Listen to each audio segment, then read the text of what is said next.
Mike and Andy here. Second week of the president-elect Donald Trump's president-elected season before he's president. We are here from the World Vox headquarters in Brea, California.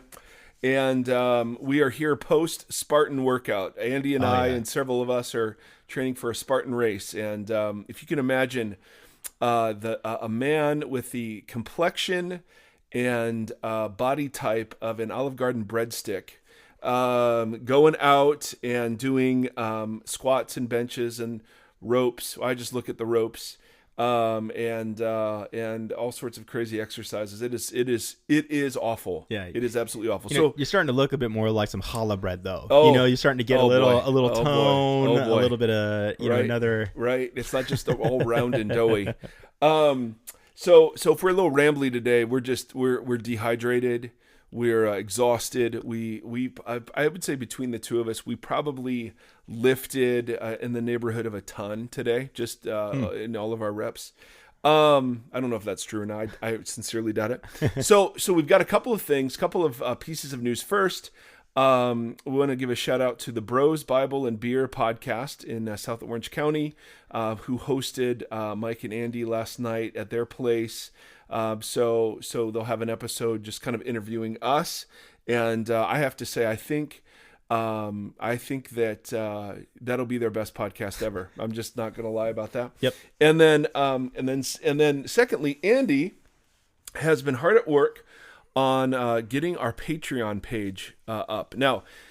So the podcast world is totally new to me. Andy's been into it far longer, and one of the things podcasts will often do is they will have Patreon accounts. And Patreon, I'd never even heard of it. It's obviously related to the word patron. Mm-hmm. So in former days, a patron would be somebody who would financially support a work of art or an artist or whatever.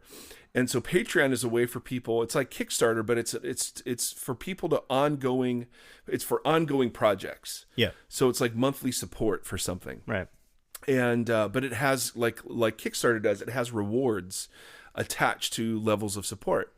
So Andy, we felt like we did it a year. We always want to keep this free, but we've been exploring some other options. So like. We did an event, a live recording several episodes ago that cost us, I don't know, maybe $500. Yeah. The number of books I buy and resources I'm accumulating, I don't know how much money that is. But we felt like, because we kept hearing from people that people would be willing to support us. And certainly because we've got a little church in North OC, this isn't we're not looking for livelihood, but it is helpful to offset some of the expenses right now that we're just swallowing in terms of equipment, in terms of we want to do some more live shows. We have a little better tech in order to interview people across the country or in other parts of the world. And I want to have a bit to be able to buy some resources just for my own study and benefit. So we fired this sucker up. And man, there's utterly and forever no obligation. We just want to let people know about it. So we're going to talk about it a little more than we will normally. But I just want to make fun of it a little bit because there are some awards at various levels of donation. So right now we have 5 patrons, and I've never had a patron before, and so I feel really good. And those 5 patrons have graciously supported us for $144 a month, which is absolutely ridiculous. Wonderful. That is incredible. So there are 3 levels, and these are funny. This is the genius of Andy Bear. So the fan level is it's $5 a month, and if you feel like a podcast is worth $1, yeah, I mean that's kind of the level you're at. It's like, this okay. So this is like. It's like giving Christina Aguilera 99 cents for one of her songs. Yeah, there you go. I mean, okay. Yeah, or if she had a new song every single week, would you pay $1 for it? Oh, that's funny. Yeah. That's funny. I'm glad she does not. But here's what you receive, all right? You receive a gift from the Vox podcast in the mail. Now, this is the only gift that was my idea, and it is the dumbest, most ridiculous thing in the history of the planet. It is dumb, but it it really captures the essence of the Vox podcast. So this was my only input on the gift levels. Was everyone's got to get this thing if they're dumb enough to support it. So it's a tiny living unicorn. Oh, I wish.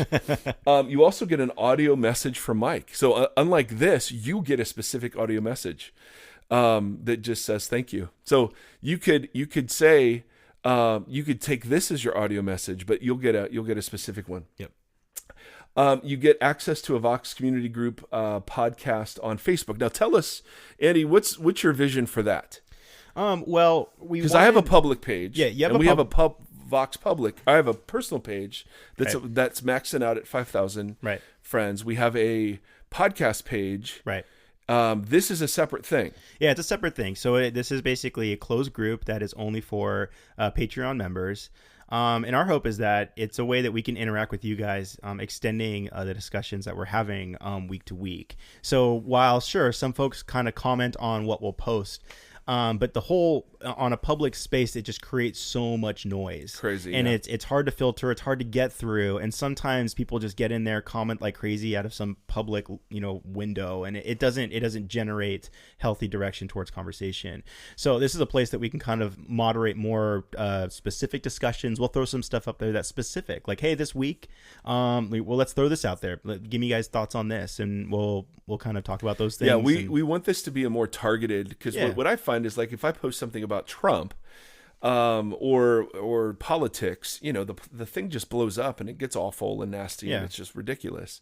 So I would love more specific feedback about the podcast, about topics, about, whatever. Right. So this I think Andy Bear had a great idea. So that's $5 a month, $25 a month, which you call the friend level. Mm-hmm. So the fan level is $5. Yeah. Or I could have called it second base. Oh my goodness. Oh, Lord, or the friend zone. I'm so sorry. I'm so sorry. So 25, which is the middle level, you get a special gift, a special audio message from me, which I hope will cure the insomnia that many of you struggle with. Access to this community group. And then you start adding some goodies. Right. So some goodies are, we sold out of our live event, so you would get early access is the idea. You get your choice of one free hard copy that we'll mail to you of one of my books. I have 5 that are out there. And if you are sick enough to have all 5, then we really need to pay for your therapy. But if you don't have them, then you get to pick one. Yep. I'm also going to start doing ebooks. I'm not going to do traditional publishing as much anymore. And so we want to start, my goal is to put out a couple of ebooks next year, and you would get one of those for free. And here's the big one. The big one is we're going to start a new podcast. And so right now we've got 2 currently under the Vox umbrella. One is the church, which is the Vox Community Podcast. And then there's this one. This one is more cultural, real time. How do we be Jesus people in public spaces? And we have loads of listeners from all sorts of non-Christian backgrounds, which we love. The church podcast is more of, hey, here's a Jesus-centered teaching. Here's a story from someone in our community. And we're just going to keep it very Jesus-focused out of the Gospels. This podcast we're going to start looking at some of the neglected books of the Bibles. We're going to start with the book of Revelation, and that's going to be chunk by chunk through the whole book. And that's where, buying a bunch of resources and doing a bunch of study and all of those sorts of things come in. So for the $25 one, you get access to that. Right. So that's the big thing. Yeah. Is we're going to launch a podcast that's more of a verse by verse, chunk by chunk, sort of classic Bible study, but we're going to do it around books that aren't normally sort of considered. Yeah. And then we'll do special kind of one-off podcasts that'll just be for this group. And it feels, I'm always conflicted by this stuff. But this is very, very common in the podcast world to have levels of kind of participation in the community. Yeah. And it's ways of identifying, okay, who's the core tribe, in this thing. So that's $25. Anything you want to add? I mean, So you get a hard copy of a book, you get a free ebook, and then you get this other podcast that we're going to be doing. Yep, absolutely. Okay. Yeah, and like specifically, I mean, that amount of money really helps to push us forward to really develop live events and think about like, how do we really get ahead on some of that stuff and make some really fun, public and physical gatherings. So yeah, we had so the live event, the one piece of feedback we got that was universal was, when are we doing this again? Yeah. So we want to do, I don't know, 4, 5, or 6 live events in 2017, and we've got some thoughts on that. So again, this is not a pitch. Please don't hear it. We're not going to talk like this, on our podcast regularly. I just wanted to make fun of this. Andy's put a lot of work into it, and of course it would be hugely helpful. So I don't want to pretend like it's not. It's just I'm the worst at marketing. Yeah. Just I am the worst. Right. But we want to let people know it's there. And then there's a $50, and we have 3 people who've already done that, which is ridiculous. Yeah. So this is the family level, and it includes everything from the first 2, and then it's all the books that I have. If any of those that you want, however many copies you want, they're yours, signed or not. All future ebooks for free. Obviously, this podcast is included in that, and then we want you to have kind of a direct line into the strategic planning of the future of Vox, and so there's a special sort of email that we're going to give out to those folks that and a list that we'll have. The folks that are on that will get sort of entrance into, hey, here's an idea we have. What do you guys think? Right.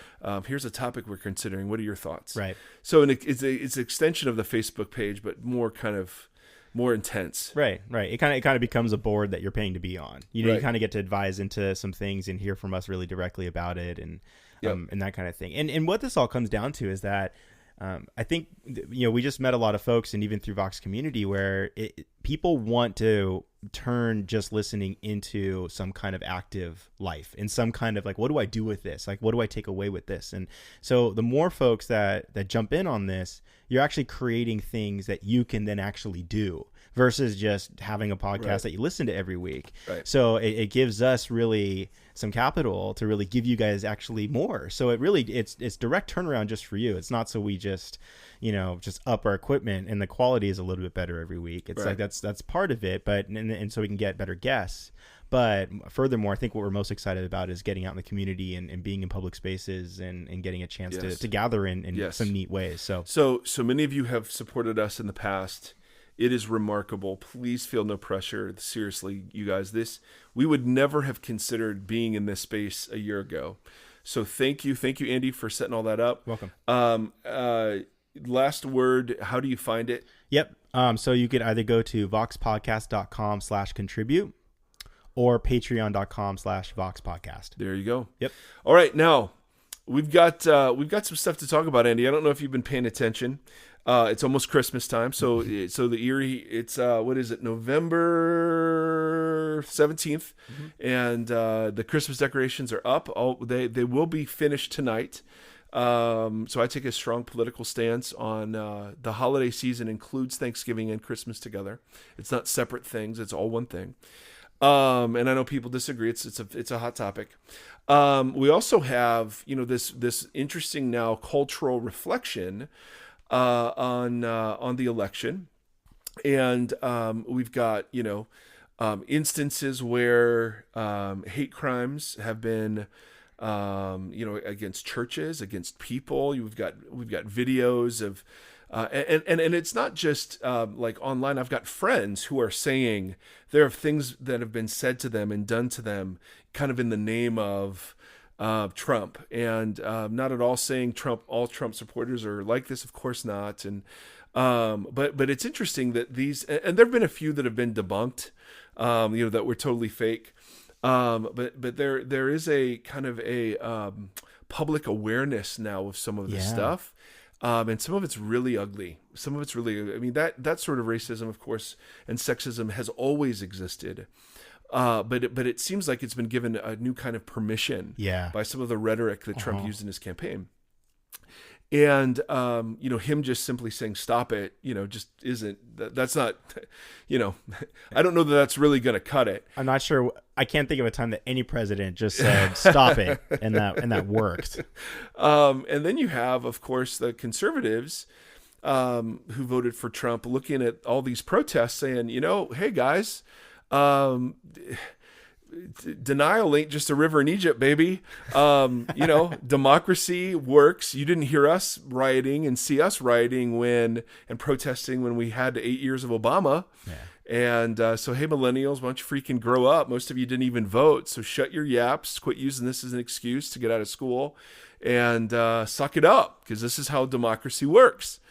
So you have this, on top of just the feelings that people are having, now you have this dialogue about, why these expressions of hate and bigotry and racism are now being done, and then you've got these protests, and what are those for, and what are they about? And so the cultural conversation continues. Now, last episode, the day after election, we talked about what it is to be a peacemaker, and that was to me more than to anybody else, but it raised some very good questions. And in fact, at our little church service on Sunday, we took a moment to take seriously the command that Jesus gives to pray for our enemies, to bless our enemies, and to pray for those who persecute us. And so it was funny because you're sitting there in a room, and some people that I'm talking to are just exultant that God has delivered us and saved us from Hillary. And some people are like, God has abandoned us and has given us Trump. And both kinds of people are welcome at the table. And so it was funny to invite our community to pray for our enemy. The heaviness that was in that room, that there were people weeping, to try to get to the place where we could actually do that, whether it was Trump supporters praying for Hillary, or the protesters, or it was Hillary supporters praying for Trump, and God's favor on him. It's so fascinating how deep these issues are, and the pain that they're causing.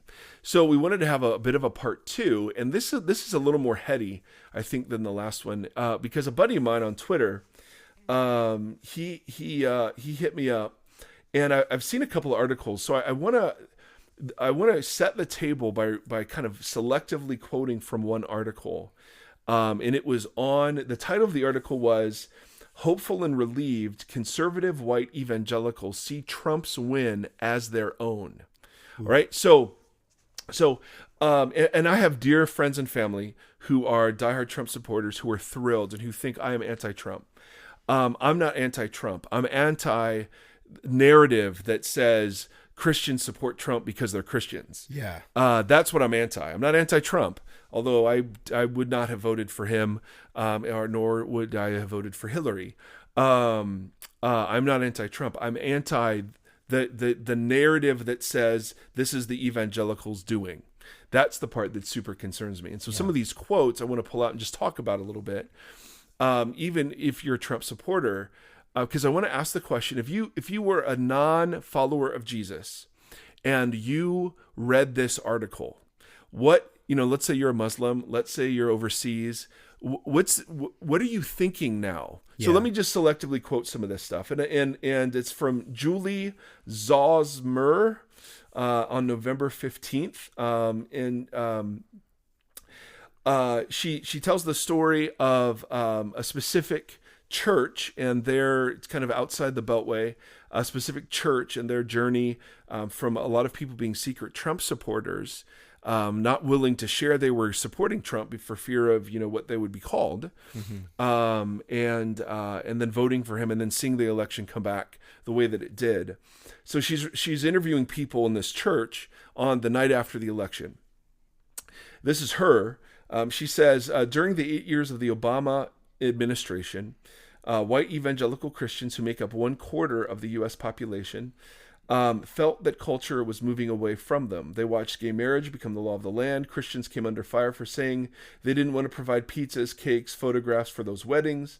They heard college students demand safe spaces and trigger warnings. They heard Black Lives Matter and didn't understand when they were demonized for responding that all lives matter. Their president disparaged people like them who, quote, cling to guns or religion, and then said that religious employers should subsidize their workers' birth control and anyone should use any bathroom they like. And then on Wednesday, the day after the election, evangelicals woke up remembering what it's like to feel victorious again in American politics. Hartford Seminary professor Scott Thuma says their evangelicals' deepest desires may be enacted into laws or hated laws repealed now. Their prayers were answered by electing a rude, crude, and morally unacceptable non-believer. He says, I've interacted with a few evangelicals since the election, and every one of them were proud and happy to have played a part in Trump's election, not exactly because of who he is, but of what he stood for. To be sure, white evangelical supporters knew Trump was an odd champion. He's self-declared Presbyterian, but never a churchgoer, thrice married with a history of boasting about his infidelity, and has leveled insults at everyone from a beauty queen to a disabled reporter to the Pope. Mm-hmm.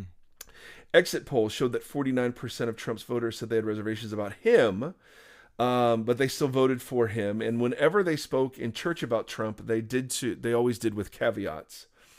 So this reporter begins to interview people in this specific church, and so I'm picking up the article a little later. On the opposite couch, Rob Cole nodded. My sister, I just wanted to unfriend her on Facebook today because she's a diehard Democrat. Cole told Risvold, somebody else who was being interviewed, who worked in a military intelligence agency before leaving the service at 29, about a video he watched online in which a Christian speaker abroad hailed Trump's victory. And then Cole said, it really makes you feel great to be a Christian, he said. There's been a big attack on our Christian faith. I think Christians took a big stand this time and said we're going to stand up for our faith. So I find that very interesting, that a victory for Trump is a victory for our faith. Or some would say a victory for Hillary would have been a victory for our faith. Mm-hmm. And I just want to point out the absurdity of saying a victory for either one of these was a victory for the Christian faith. Yeah. Right? That the Christian faith exists regardless, in spite of, in opposition to the best or the worst political parties can come up with. Yeah. Right? It is not the kind of thing that requires the validation of any political party or person ever. And so I just, I'm like, oh my goodness. So now Christians have stood up for their faith, and we did it at the polls. We didn't do it by how we live. We didn't do it by being known for our love. We didn't do it by being known for our outlandish generosity or hospitality or countercultural friendship. We did it because, damn it, we're sick of being pushed around by these liberals. Yeah. Right? And you're like, really? And again, I mean, the narrative would be the same on the Hillary side, right? It's not just an anti-Trump thing. It's anybody saying on the Hillary side, fantastic. It feels great to be a Christian, right? I mean, yeah. The point is we've gotten the Jesus thing so wrapped up in the American thing that regardless of who won the election, some were going to be exultant that God had won, and some were going to be bummed because now God's plan was in jeopardy. And we just want to say, no, hallelujah, be involved. We've said this 1,000 times. Politics in its very nature is not a bad thing. It's become that. But be political, be opinionated, but good Lord, our hope doesn't rest on this stuff. Yeah. And so just this, we took a stand this time, and this is kind of what the stand looked like. I just go, oh my goodness, it is true that white evangelicals feel marginalized. They feel looked down upon. They feel mocked. I think that is a true statement, absolutely. Mm-hmm. And I think there's something behind that folks who are not white or evangelical can't ignore. and has been ignored, and this is what you get when it's ignored, right? You can't just alienate an entire and a huge segment of the U.S. population and not expect there to be some sort of consequence for that, right? Yeah. So, so again, just picking up the article, so this is the author. White evangelicals were so key for Trump that had no white evangelicals voted, Clinton would have won in a landslide, 59% to 35%. Okay, so whatever you say about the election, the narrative will be evangelicals put Trump in office. Yep. Okay. So this is another person being interviewed. I've got real concerns with him as an individual, but that said, I still have to look at the bigger picture. For him, that bigger picture includes Trump's choice for his running mate, Mike Pence, who is an evangelical Catholic.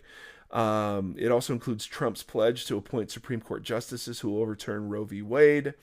The pastor preached Wednesday night. So the night after the election, the pastor's preaching to this church about the culture that has bewildered and infuriated evangelicals during the Obama years.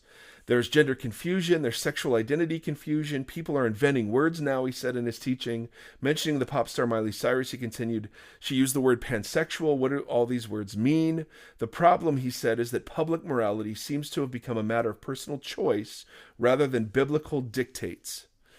You know the reason why there's such confusion in our culture today? Without a common fixed reference point, then there's confusion. Nobody seems to know what's right, what's wrong, what's up, what's down.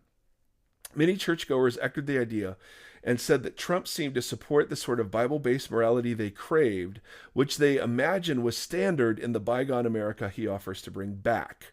Now, think about the assumptions embedded in this. Yeah. Okay, first of all, public morality. So people are following their own consciences rather than biblical dictates. Shocking. Non-Christians are not following the Bible. Newsflash.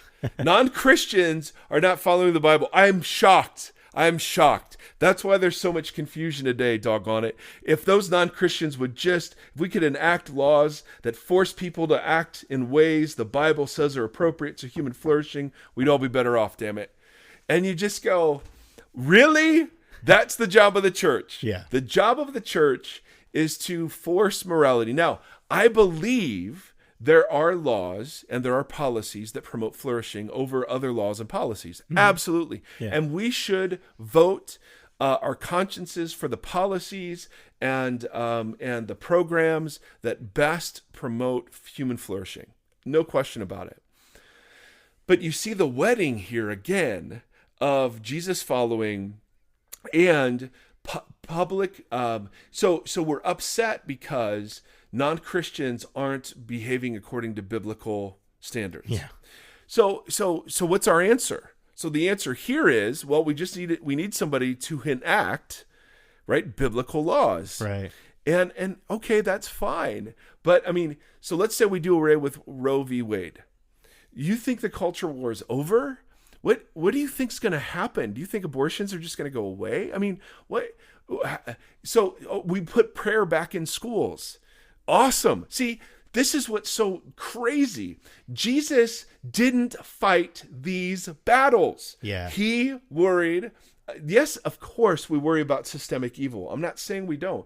I'm saying what Jesus inaugurated was a revolution of the heart that led to a revolution of the external world, right? So it was, as people become aligned with his movement, his kingdom, as his spirit becomes alive in them, they pass from death to life. They become the kind of people now who don't need to force public policy on people because the witness of their life, the testimony of their life and the life of their community is so compelling that people naturally would want to be part of something like that. That's how the Christians were subversive in the earliest centuries. Yeah. They weren't subversive because they were forcing morality on people. They were subversive because their quality of life was so much better than the alternatives offered by their society that people simply could not help. We have records of Roman governors who would be complaining that the Christians take care of the Roman poor and the religions of Rome don't even do a great job with it. I mean, it's just, to me, it's striking. And again, it's not a Trump thing. It's not a Hillary thing. This is a problem in the church. This is who cares who the church is fixated on? The fact that the church is fixated on something other than Jesus is the problem. Am I preaching yet? See, that's the point. Someone is preaching. That's the point. It's not Trump or Hillary, man. It's the fact that this whole thing has shown what our core fears are, where our core allegiances lie, and where our core hope is, right? And it's not in the subversive mustard seed, tiny bit of faith that takes over the whole batch kind of thing. It's nope, we would much rather roll back America to the way it used to be. But then you're sitting in the lie of how great America used to be. Really? So when was America great? When women couldn't vote, when blacks and whites had to use separate restrooms, when we were robbing Native Americans from their land. When was America great? When we were slave owners? Yeah. I mean, when exactly was Christian America? Right? You could argue there was a thin civil religion veneer over society that's gone completely now, and it's totally mass and chaotic. That's true. The Christian veneer's gone. But was the Christian veneer what Jesus has been interested in the whole time? Of course not. It was the freaking hearts of real people that he was interested in. Yeah. So people could hide behind the Christian veneer. Now you can't do that. Now you're actually confronted with the Miley Cyruses of the world who are inventing categories of identity and sexuality, right? So what do we do? We vote into a candidate who's going to roll us back to how it used to be. Really? Really? You're not going to do jack squat. That is not the point or the issue. Man. All right, now. Oh, slow clap. Oh. Oh, so I don't know. So hopefully the pastor says now we can see some progress for some evangelical causes in our country. I feel like we actually have an advocate in the White House now. Okay. All right. And again, I mean, I don't want to minimize the power of having good Jesus people in political and the good they can do. Yeah. But when the church becomes preoccupied with advancing evangelical causes in a pluralistic democracy, we have missed the plot entirely. So I'm pro-life, and pro-life for me means anti-war and anti-gun and pro-immigration and anti-euthanasia and pro doing everything possible to bring every child conceived to term. I'm pro all of those things, but the meter of my cultural impact isn't on whether or not those laws are enacted.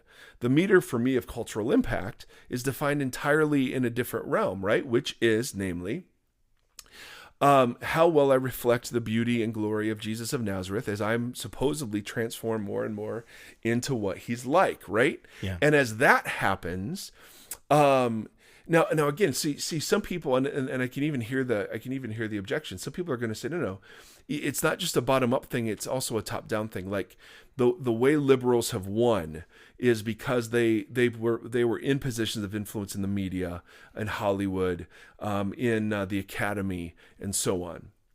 And one of the things we do to give the gospel a hearing is that we're for laws that promote religious freedom. Absolutely. We're for a society that takes care of its poor. Absolutely. So I'm all for that. And I've got dear friends who are in a political office, and they're amazing, and they do such good. I'm not minimizing that. I'm talking about what the church focuses on and what the church celebrates and laments the day after an election. Yeah. Right? Yep. So that's where I get fired up. I was shocked. I did not in my wildest dreams think that Donald Trump would win. And so, I'm hearing from tons of people who are just, we're afraid. I mean, we don't know what to do, and it's genuine. And I'm hearing from other of my friends who were thrilled that we're going to fill Scalia's post in the Supreme Court. And would I prefer someone who's like a constitutionalist in that spot? Of course I would. Absolutely. Yeah. But that doesn't consume my energy, right? I vote, I do my thing, but like we've talked about, how we're living on the 9th is more important than how you vote on the 8th. Yeah. So I just thought that was an interesting. So my question is, suppose you're not a Jesus follower and you read that article. Oh, yeah. How can you not come to the conclusion that to be a Jesus follower means that you endorse Trump and all that he stands for? Yeah. And I just want to say that is such a dangerous game to play. If people are turned away from Jesus because of our support of Trump, then hell with Trump, right? I mean, that's the priority. Yep. That's the priority. My goodness. And which would be the case if it was any president? I mean, that's the point. It's Hillary. Yeah. But if people were turned away from Jesus because of my support of Hillary, then I'm wrong too. Right. So see that. So my buddy tweets me, and he's sympathetic to the protests, and so he says this, because we did this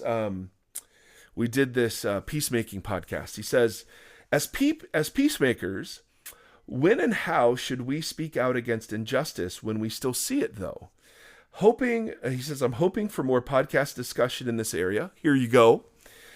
Still feeling so disoriented by the election, grieving. My fear is that to keep peace and create unity, we start turning a blind eye to things that we ought to stand against.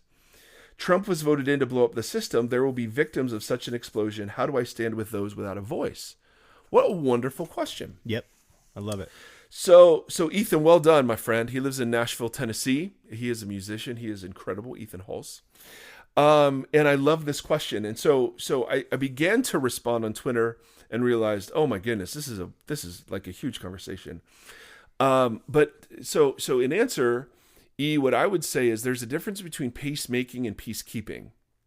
So peacekeeping often is the avoidance of conflict, right? So if somebody's keeping the peace, they're often going between two parties, trying to placate each. And they're or avoiding conflict or just pretending it's not a big deal, right? Peacekeeping is like to me that sometimes just requires conflict avoidance. Yeah, peacemaking is the dirty business of forging peace out of conflict. So you have to run into conflict in order to be a peacemaker. Right. So that's the difference. Peacekeeping, I think, sometimes avoids it. Peacemaking you just go diving in, because even when we talked about what it is to forgive, peacemaking is the same thing. The name, the injustice, the evil, the oppression, it has to be named and felt publicly before it can be moved on. Right? You have to go into the conflict as a peacemaker. Mm-hmm. But, and here is the but. To do so in a way that invites dialogue and holds on to the possibility of redemption for the oppressor. That was the genius of Jesus. And so when you look at Martin Luther King or Gandhi, what they were able to do was bring peace, not by avoiding conflict, but by how they handled themselves in it. Yeah. And they did not return evil for evil. They returned good for evil. I mean, unbelievable. And so much of this is straight from the lips of Jesus, right? This is the ethic of the Jesus movement, this sort of thing. The only model we have for civil disobedience is martyrdom. Just think about that. That's the model we have for civil disobedience, right? Is that people were martyred for refusing to compromise on the conviction that Jesus was Lord. Mm-hmm. So civil disobedience, okay. If that involves standing with the marginalized, not breaking civil laws unless those laws demand that we compromise our allegiance to Jesus. It demands respect for the oppressor or those who are committing the injustice in the hope that they themselves may be able to find redemption. That is peacemaking, and that is bloody and dirty and hard work. Now, I love this. This is a quote from somebody. He says, making peace is not peaceful work. Which is so true. So true. It's so true. It's toil-filled, bloody your knuckles work as swords are as swords are beat into plowshares. It's thankless work, bringing enemies, zealots and tax collectors, right? These were in Jesus's movement, elites and deplorables to the same table to break bread. It's a work that I fear will cost me everything. Peace doesn't come without cost. Jesus showed us that the mediator pays the cost of reconciliation. The one who stands in the middle hears the laments, pains, sins, frustrations, hopes, and needs of both sides and says, come to the Lord's table is the one who pays the debt. And he goes on, and I know it's a lot of reading, but this stuff is so good, and I want to make sure I honor the source. There's a big debate about who should be reconciled to who now. Some say that the losers need to get with the program and accept the new reality. In essence, reconciliation will happen when they come to the winner's table. Others say that the winners need to offer a peace offering by showing up at the table of the losers. Neither will work, not in this context. Truth is, the oppressed are always expected to travel further to the table of reconciliation. What makes our current context so difficult is that, according to what I'm hearing, both sides feel oppressed by the other. So the white evangelical side feels oppressed. The poor, white, rural families feel oppressed. No one's speaking for them, right? They hear about white privilege, and they're sitting in, deplorable conditions, and they're not seeing white privilege, right? Safe spaces, trigger warnings. What are you talking about? They can hardly feed their families. Yeah.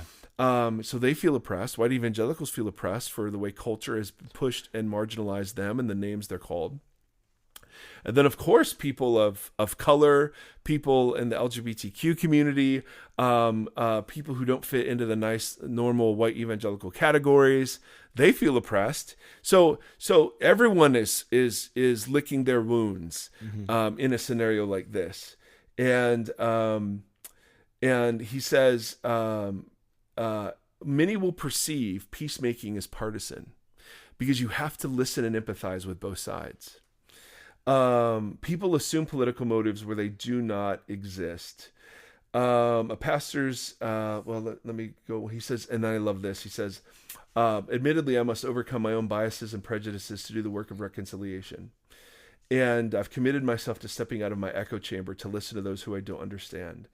And so I thought this was a really interesting point. So my response to my friend Ethan is to say, okay, peacemaking and peacekeeping are different. Peacemaking requires us to go listen to the voices of those people who are feeling oppressed, who are scared, who are threatened. It also requires us, if that statement is true, then there are other people who are feeling oppressed and threatened, who are perceived by others as being the ones in power, or the ones who have privilege. The problem is just shutting down the opinions and beliefs and values of white people by just brushing it under the table of white privilege does nothing to diminish the attitudes that made it possible for Trump to take power, right? That doesn't do anything. So the best, oh my goodness, how do you be a peacemaker then? Okay, so this is a totally non-Jesus, like non-Bible source saying something that Jesus said, and I just think it's brilliant. In 2016, so this is a third article. I've just been doing, obviously, a lot of reading with everybody else. Oh, yeah. And it was on Vox.com, which is, this media company. Not us. Not us. So check this out. So in 2016, researchers stumbled on a radical tactic for reducing another person's bigotry. A frank, brief conversation. Shocking. Unbelievable. So, but listen to this. The study looked at how simple conversations can help combat anti-transgender attitudes.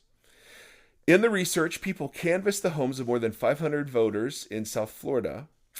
The canvassers, who could be trans or not, asked the voters to simply put themselves in the shoes of trans people to understand their problems through a 10-minute, non-confrontational conversation. They found that conversation had tangible change. Not only did those voters' anti-trans attitudes decline, but they remained lower 3 months later showing an enduring result. And the voter support for laws that protected trans people from discrimination increased. Now, shocking. Living in an echo chamber of your own opinion is really damaging and allows you to easily demonize the other side. But having a face-to-face conversation with somebody who you would have labeled, who now has a name and a face, radically changes your view about the whole group. Yeah. Shocking. Right? What idiots. We are idiots. This is so crazy.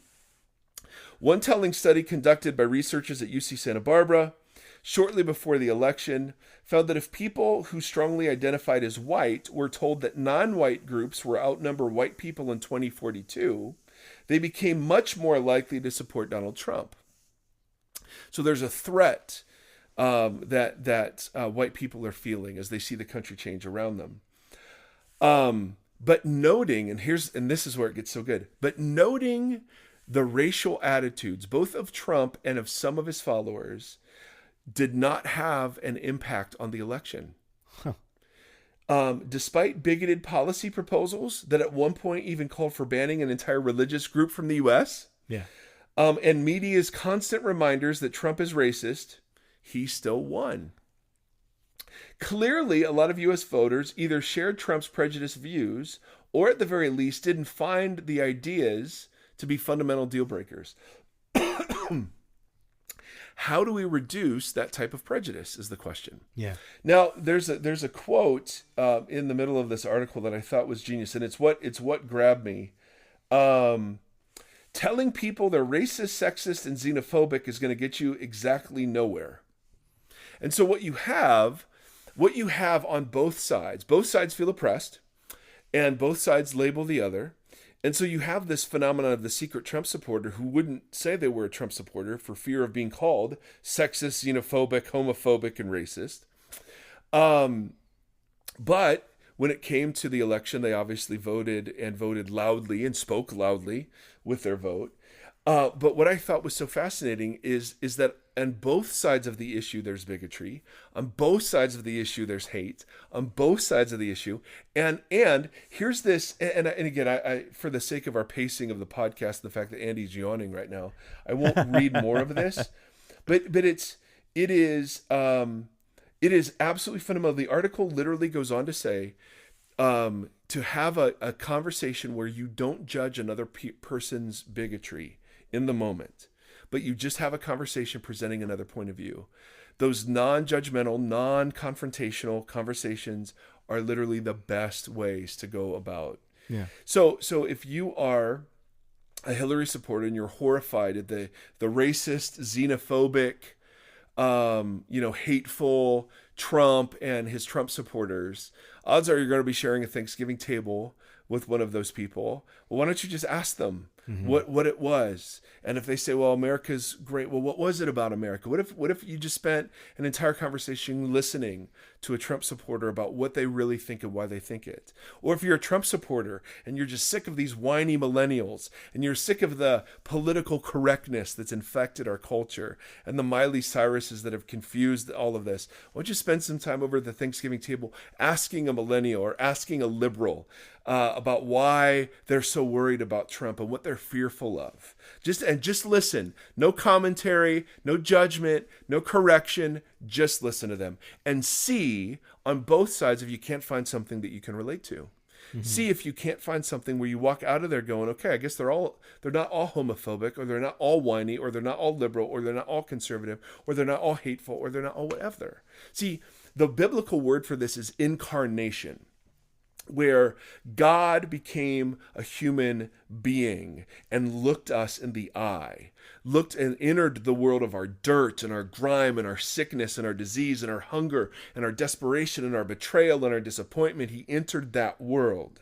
Peacemakers enter the worlds of other people, regardless of whether or not they agree with the assumptions or values or practices of that world.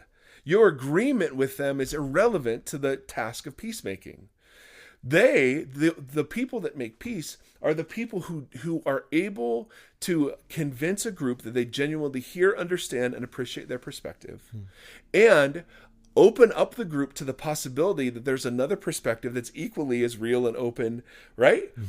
So to be a peacemaker, to stand with those who don't have a voice right now, means that we listen. So I follow my Twitter follows are so scattered. I'm a conservative by, my politics would be mostly on the conservative side, but my Twitter feed is almost all liberal. And it's almost all progressive Christians. And it's like, and I find a lot of the stuff really challenging to the way that I think and I disagree with a lot of it. And a lot of it's really helpful. And I follow Black Lives Matter leaders and voices and voices from the Black community, voices from the LGBTQ community who are constantly reminding me of what their perspectives are. I mean, so that's just a small way to engage with, oh my goodness, I would never have known all of these hate crimes are happening had I not been following some of these folks on Twitter, to see pictures of swastikas and videos of junior hires yelling "Build that wall" at Latino students. And I mean, you're just like, my goodness. And if Trump is our freaking candidate, then evangelicals better be leading the charge on denouncing that stuff, right? And standing with those who feel marginalized and threatened right now. Right.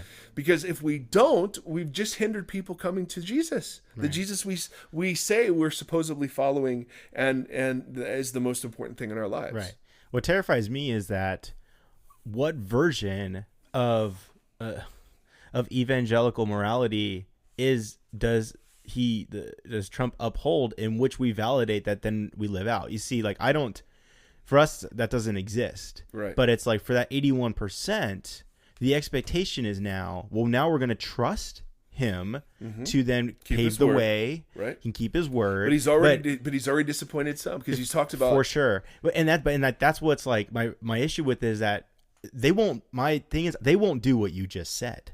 They won't rise up to be like, well, hey, now that we're victorious and we have, our guy in the White House, right, now I will operate better as an evangelical Christian. Right. Hell no. Right. That's not how it's going to happen. Right. And so, the thing I've wrestled with is like, even if he was dethroned, this thing now has been given permission in ways we just simply have not seen.